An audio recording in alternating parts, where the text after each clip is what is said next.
desde este momento. Así que bueno, entonces como les había dicho, hoy vamos a hablar de las fracturas del eje femoral. Estas fracturas, por lo general, son fracturas producto de lo que son accidentes en la vía pública, ¿sí? Entonces, la definición va a afectar obviamente a la región que es la diáfisis del fémur, y por lo tanto no va a haber ninguna afectación articular en este caso, va a estar lejos de las articulaciones y lejos de lo que es la metáfisis.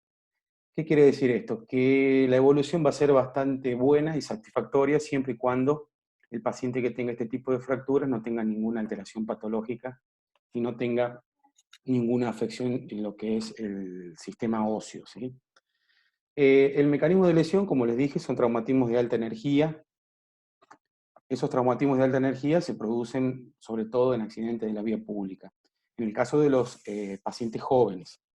En el caso de los pacientes ancianos, como venimos hablando las clases anteriores, simplemente por un movimiento de rotación, ¿sí? Pueden llegar a producir alteraciones en lo que es digamos, lo que es la densidad del tejido óseo y producir fracturas en, de forma espiroideas, ¿sí? Se lo denomina traumas de baja energía.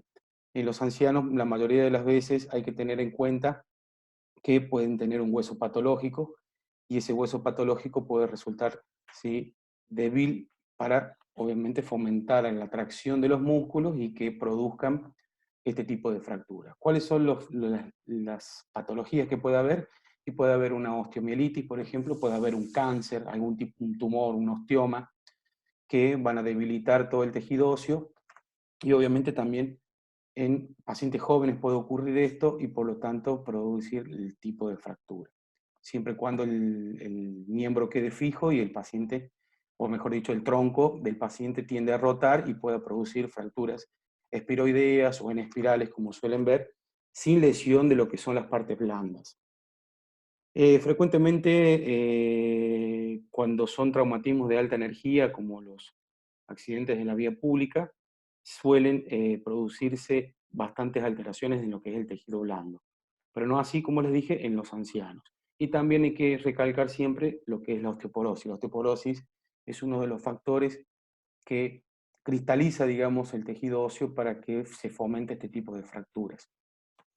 El año pasado, en las prácticas en el servicio de traumatología del hospital, nos tocó un caso bastante interesante, que era un paciente joven de aproximadamente entre 35 y 40 años, y nos relataba, obviamente, cómo se presentaba el paciente. Nosotros leímos lo que es la historia clínica y la carpeta del paciente, y vimos obviamente las radiografías, y se presentaba una fractura en ala de mariposa.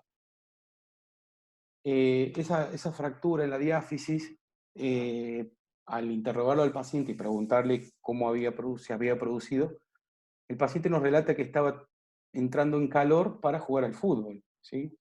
Todos sabemos que los terrenos por ahí de las canchas de fútbol de La Rioja no son de lo mejor, y suele haber bastantes borditos de césped, ¿sí? Por ahí capaz que el césped está verde, pero bastantes borditos de pasto y césped que generan un desnivel en lo que es el campo de juego. El paciente relataba de que estaba trotando y que pisó, digamos, de forma brusca uno de los montículos estos de pasto, ¿sí?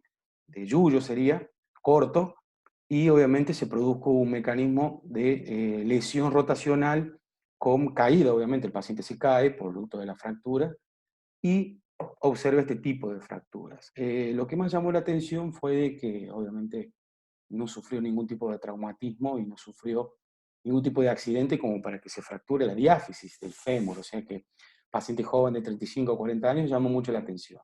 ¿Qué es lo que ocurrió con este paciente? Que el paciente estaba sufriendo una alteración en lo que es el sistema del tejido óseo. ¿Por qué? Porque estaba teniendo un principio de osteomielitis. Obviamente se le hicieron todos los análisis, todo. Entonces esa osteomielitis la pudieron detectar a tiempo. Obviamente el paciente, gracias a Dios, se salvó y todo, pero pudieron determinarla, digamos, de forma precoz, y al paciente tratarlo sin que tenga otras alteraciones concomitantes. Entonces el paciente, gracias a la fractura del fémur, que fue una fractura bastante compleja, fue tratada con un clavo endomedular fijado de proximal y distal.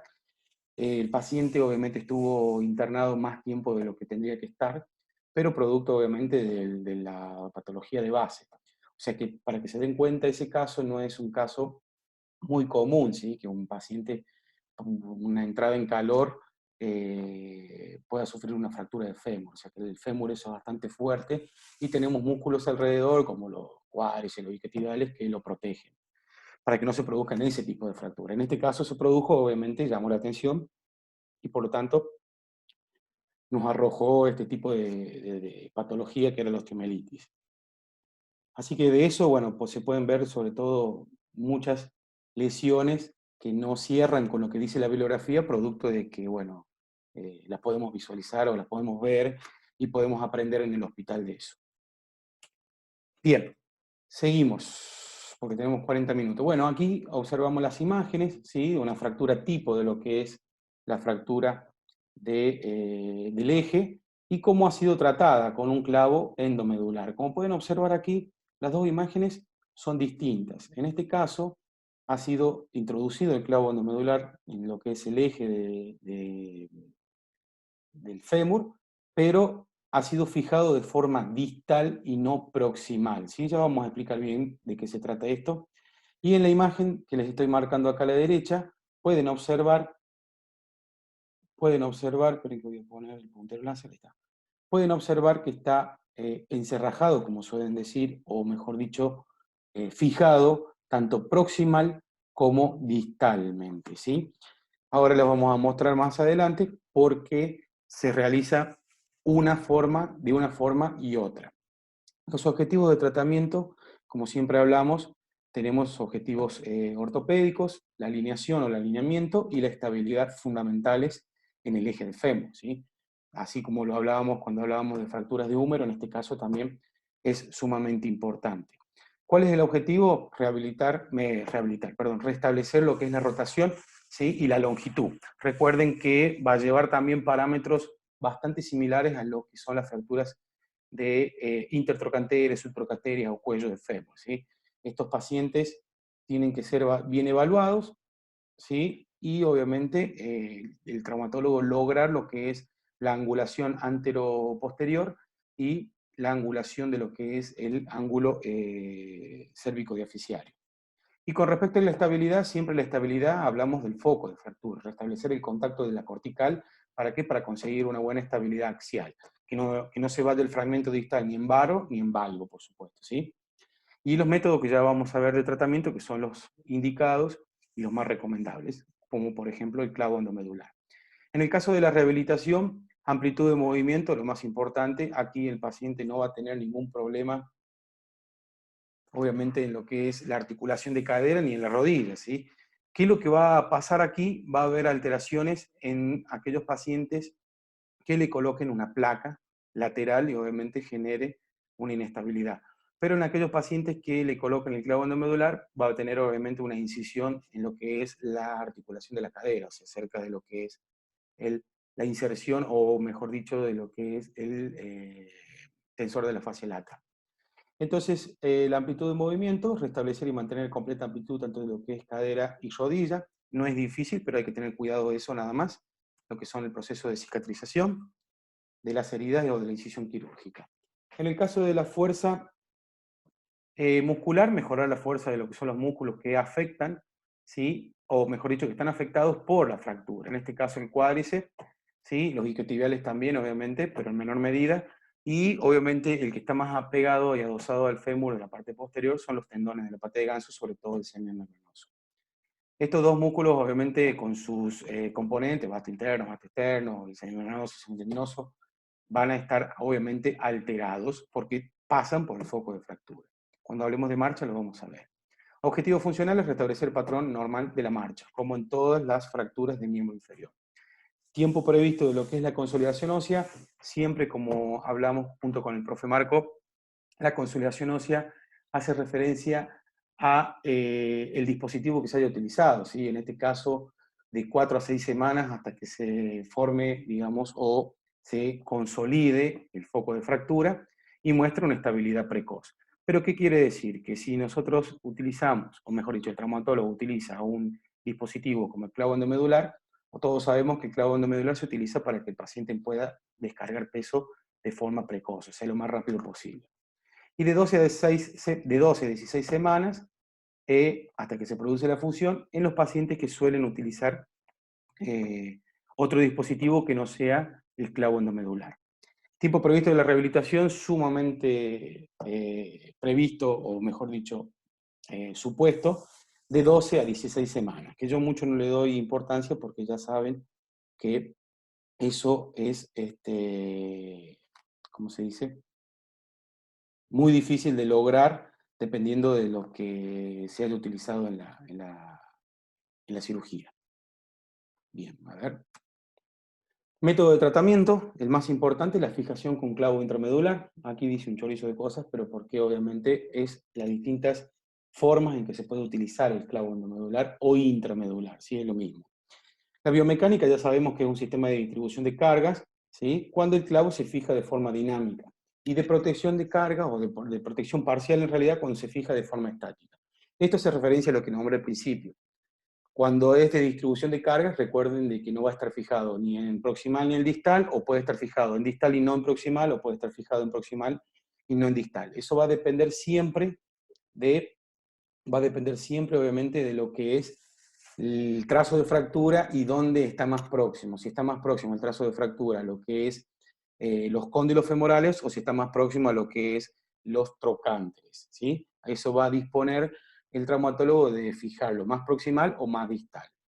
En el caso de la forma de consolidación va a ser siempre secundaria en este caso, ¿sí? Con formación de callo óseo. Están entrando y saliendo, parece que tienen problemas de internet. Bien, el último que admito.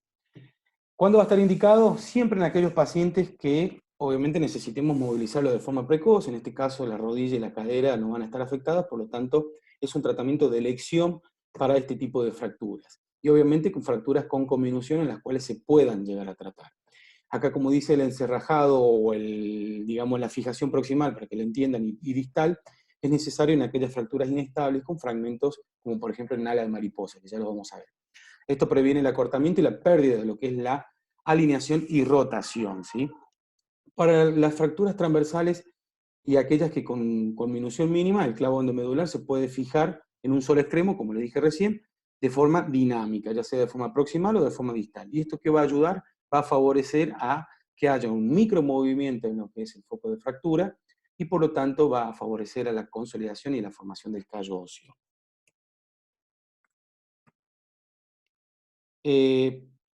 Para lo que son las fracturas de diáfisis, ¿sí? Que estamos hablando obviamente, acá yo les muestro una imagen que no sale en lo que es el libro, pero yo suelo siempre combinarlo con los prácticos en el hospital y tengo este tipo de dispositivos a mano para poder mostrárselo a los alumnos. O sea, ustedes pueden tocarlo, pueden palparlo y obviamente es mucho más fácil explicárselos cuando lo tenemos físicamente. Bueno, pero aquí más o menos se lo voy a explicar. Este es un clavo endomedular, ¿sí? Los clavos endomedulares varían del tamaño, obviamente se utilizan en húmero, en huesos largos la mayoría de las veces, se utilizan en húmero, se utilizan en el fémur, como el que estamos hablando, y se utilizan en la tibia. Obviamente que para cada uno tienen distintos tamaños, porque obviamente su canal medular tiene un diámetro, obviamente, distinto en los tres huesos que nombramos. Como pueden observar acá en la disposición antero-posterior, tiene dos tornillos. Aquí y aquí también podemos visualizar dos tornillos. Estos dos tornillos, sí, para que ustedes en este momento no tengo la posibilidad de decirles cómo se ingresa el clavo endomedular, pero cuando lo tengamos la posibilidad se van a dar cuenta de que esto es antero-posterior, y de aquí lo vemos de forma lateral. También tenemos dos tornillos de forma lateral y tenemos tornillos, ¿sí? Perdón, para dos agujeros para ingresar dos tornillos, y aquí tenemos distintos tipos de agujeros, ¿sí? Y distintos tipos de disposiciones. ¿Qué quiere decir esto? Que cuando el traumatólogo, este vendría a ser la parte proximal y este la parte distal, ¿sí? O sea, aquí va a quedar el fémur y aquí, perdón, aquí va a quedar lo que es los trocánteres y aquí van a quedar los cóndilos. O sea que esto va a ir, digamos, de forma vertical. Esta es la parte inferior y esta es la parte superior, ¿sí? Acá es exactamente igual. En la parte superior tenemos un agujerito que tiene, digamos, una especie de corredera. ¿Qué quiere decir esto? Que cuando el traumatólogo utiliza eso, ¿sí? Lo fija, ¿sí? al clavo endomedular en la parte proximal, pero utilizando ese agujero, digamos, que permite el deslizamiento del clavo endomedular, lo fija para evitar la rotación del fragmento, pero al mismo tiempo está dinámico, ¿sí? ¿Qué quiere decir dinámico? Que se va a mover cuando el paciente, obviamente, empiece a descargar peso, se va a mover el foco de fractura y por lo tanto va a consolidar de forma dinámica, ¿sí? Ahora, si el traumatólogo tiene miedo por esta causa o lo que sea, o tiene otro criterio totalmente distinto a otro traumatólogo, puede utilizar la fijación tanto de distal como proximal y obviamente fijarlo de forma estática. Y obviamente la consolidación va a ser secundaria porque va a haber formación de callo óseo, pero va a dejar de ser dinámico y va a proteger parcialmente las cargas, ¿sí? O sea, la distribución del peso. ¿Estamos? Bien. Acá observamos una fractura de lo que es la diáfisis, ¿sí? De fémur, que dentro de todo no ha sido tan desplazada, ni cabalgada, ni nada. Y en esta zona podemos observar, ¿sí? El clavo endomedular ya introducido en lo que es el canal medular, ¿sí? En este caso, el canal medular, como pueden observar aquí, se ha introducido el clavo endomedular por el trocánter mayor y se ha fijado el trocánter menor aquí en la forma proximal. Obviamente que han utilizado ¿cuál agujerito? Han utilizado el agujerito dinámico. Miren para atrás. Este agujerito que está aquí. Ese agujerito han utilizado, ¿por qué? Para que, obviamente, el paciente cuando empieza a descargar peso, ven que en la parte distal no está fijado ni encerrajado, como suele decir. Por lo tanto, el paciente va a empezar a generar un micromovimiento y fomentar la consolidación. Esta fractura ya está estabilizada. Entonces, al estar estabilizada, el paciente ya puede empezar a descargar peso de forma parcial a los 15 días, ¿sí? Y también puede empezar a utilizar, obviamente con andador o con muleta, depende del estado del paciente, a empezar a descargar peso. Acá, como pueden observar, ¿sí? Donde están las flechitas, se encuentran las fracturas. Ahora, con el tema del clavo endomedular, si tenemos una fractura más próxima a lo que son los cóndilos, o sea, donde estoy marcando yo lo que es el puntero láser, ¿sí? El traumatólogo va a estar obligado a fijarlo de la forma distal. ¿Por qué va a estar obligado? Porque este fragmento distal puede llegar a rotar en relación al superior, ¿sí? Entonces va a tener que fijar el inferior y no el superior, dependiendo del criterio que tenga. Yo como experiencia personal y lo que se ve en el Hospital Bravarro, consolida, ¿sí? De forma secundaria, pero lo fijan tanto proximal como distal. No se arriesgan directamente, fijan aquí y fijan aquí, esté donde esté la fractura, si está más próxima a la parte distal o está más próxima a los trocánteres, ¿sí? Eso es obviamente criterios de traumatólogos, ¿bien? Nosotros tenemos que saber de qué tipo utilizan, obviamente, ¿por qué? Porque tenemos que saber ver radiografías y de qué, frente a qué estamos, si el paciente puede o no descargar peso de forma precoz. ¿Eh? En este caso vemos una fractura muy, muy común, muy fácil de ver, muy común en este caso del hospital, por accidente en la vía pública. Y como pueden observar aquí, ¿sí? Una fractura de lo que es el fémur. Pero hay algo relevante aquí. Hay una fractura, ¿sí? Ustedes pueden observar esos puntitos blancos que están ahí, o que 10 minutos. Ustedes, me queda poco tiempo. Si se corta, bueno, la seguimos a la clase hasta que entre el profe Marco a las 21. Como les digo, esos puntitos blancos que se ven ahí es un impacto de arma de fuego, ¿sí? Una escopeta, evidentemente, son las esquirlas de fuego que han roto el fémur, ¿sí? Se ha visto en número, yo lo he visto en número, pero no en fémur. Bueno, en este caso, en la bibliografía lo marca. Ven acá dice, energía secundaria, una herida de arma de fuego. La presencia y la combinación del foco de fractura y el desplazamiento de los tres fragmentos. Este es el fragmento en ala de mariposa, ¿bien? ¿Cómo fue tratado aquí? Bueno, obviamente, clavo endomedular, pero aquí como ha sido un mecanismo bastante raro, no un mecanismo de lesión por un accidente ni por un movimiento brusco, ¿sí? Se logra, digamos, estabilizar la fractura y se coloca clavo endomedular, ¿sí? Y fijado tanto distal como proximal como distal, ¿sí? Obviamente, este paciente va a tener un poquito más tiempo de evolución que los otros pacientes que por ahí tienen una fractura directamente transversal. En el caso de la reducción abierta y fijación interna, hace referencia a lo que es la placa, ¿sí? No habla mucho de la placa porque no es el tratamiento ideal. ¿Cuándo se va a utilizar la placa? Cuando no se puede utilizar el clavo endomedular. ¿Y cuándo no se puede utilizar el clavo endomedular? Cuando el paciente ha tenido otras alteraciones, por ejemplo, fracturas patológicas, como pasó con el paciente que les hablaba de la osteomelitis. Fracturas que hayan sufrido también el trocánter mayor, donde no puede ingresar un clavo endomedular. O pacientes que han estado postrados mucho tiempo en cama, que no se puede utilizar el clavo endomedular. En esos casos, ¿sí? O que haya recibido una fractura abierta y expuesta y haya perdido longitud en lo que es el miembro, se suele utilizar las placas únicamente. ¿Ven? En caso de fracturas que se extienden hacia la región intraarticular. ¿Qué quiere decir esto? Que tenga fractura de la diáfisis asociado a otro tipo de fracturas como las de fracturas del trocánter mayor y trocánter menor o fracturas supracondilias. ¿Estamos? Bien. En ese caso se va a utilizar la placa y fijación con reducción abierta. El fijador externo. ¿Cuándo se utilizaba el fijador externo? El fijador externo se utiliza siempre cuando hay fracturas expuestas o fracturas abiertas, ¿sí? Ahora, más tarde, yo les voy a subir, cuando tuvimos la primera clase, nunca les pasé el Power ese, o se lo pasé, creo, no me acuerdo. Ahí sale lo que es la pseudartrosis, ¿sí? Que faltó hablar de eso, que lo van a ver. Y sale lo que es la clasificación de Bustilo y Anderson de las fracturas abiertas, que eso también va dentro del examen. Bueno, el fijador externo, como sabemos, es un distribuidor de cargas secundario que se utiliza en el foco de fracturas, ¿sí? Que se utiliza, mejor dicho, en las fracturas, bueno, acá habla de tipo 3 abiertas, ¿sí? Después cuando lo vean se van a dar cuenta, cuando lo lean se van a dar cuenta por qué hablan. ¿Por qué? Porque hay heridas o escal, que se llaman, que son aberturas de lo que es la piel y obviamente se ve afectado el tejido blando, ¿sí? Que necesita ser curado y necesita ser tratado de distintas maneras hasta que se cierre esa herida. Por lo tanto, el tutor externo o el fijador externo va a ayudar a estabilizar la fractura, pero mientras tanto el traumatólogo y junto con los enfermeros van a producir el proceso de curación de las partes blandas. Una vez que se produzca la curación de esas partes blandas, ¿qué va a lograrse? Que si se ha consolidado de forma estable el foco de fracturas, ya va a ser el tratamiento definitivo, y en el caso de que necesite otro tratamiento, como por ejemplo un clavo endomedular, se colocará un clavo endomedular mucho más adelante, cuando ya se haya considerado que los músculos y la piel y todo se haya curado de forma efectiva. Tracción esquelética, la que hablamos, la de Bach, ¿sí?